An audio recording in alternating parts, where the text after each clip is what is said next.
ऐसे और वीडियोस के लिए मेरे चैनल को सब्सक्राइब करें। 3, 2, 1, start.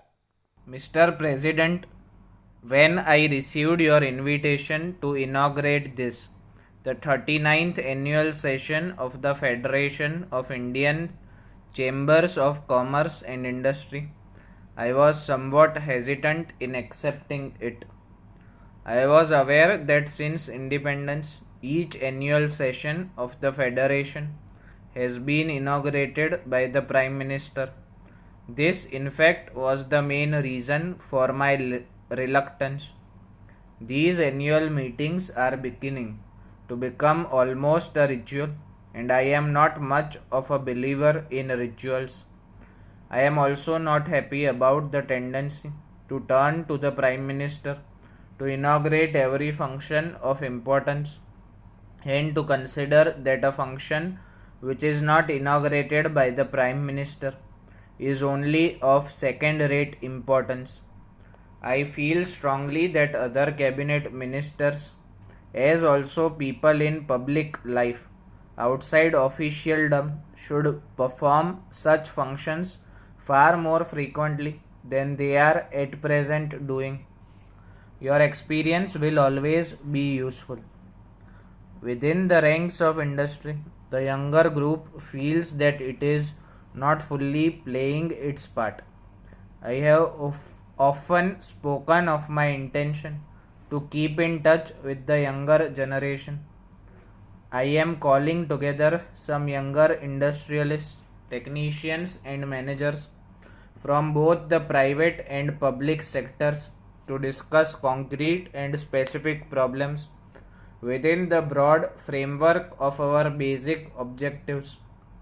It will be a sharing of thought and perhaps evolving of new ideas. Dynamic changes are needed now in attitudes and functions.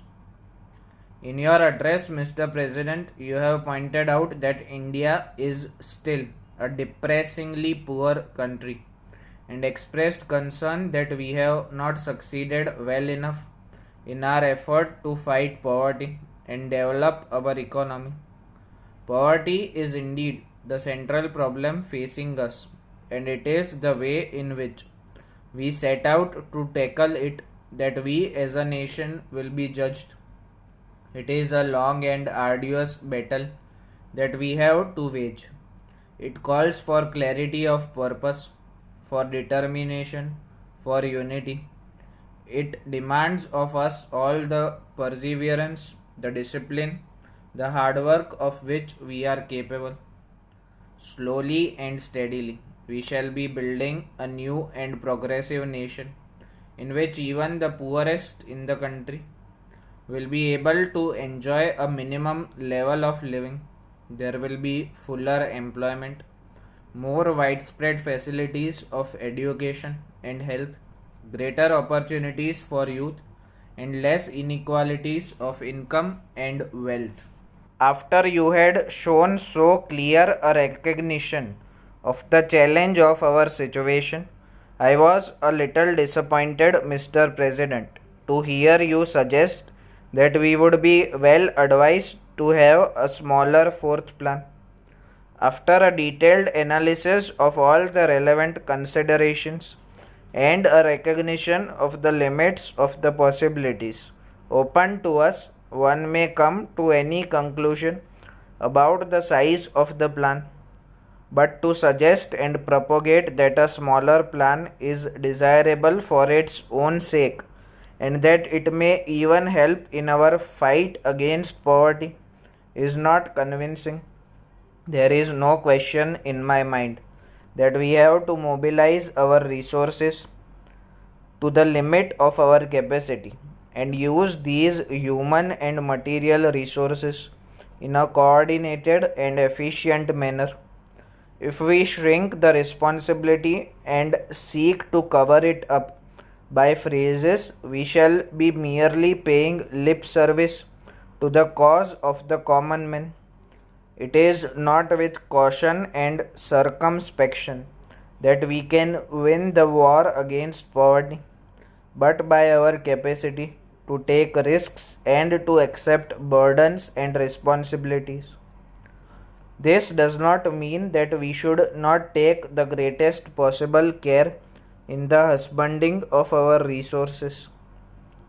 I am anxious to seek advice on the methods by which we could achieve a higher rate of growth in our economy and ensure better performance in every sector of our activity with lower investment or input of resources in general. I do not deny that our performance in the recent past has fallen short of our expectations. We could have done better in many directions. However, let us not belittle our achievements. There is much in our record of the last 3 plans of which we can be legitimately proud. Let us not forget that the current level of industrial production is nearly twice of what it was in 1955, and we produce a large range of commodities which we did not produce before. The output of food grains increased by 70% between 1959-61 and 1964-65. Let us not ignore the great progress in education, especially primary education and technical education. New skills have been developed. Science and technology are making their presence felt in distant villages.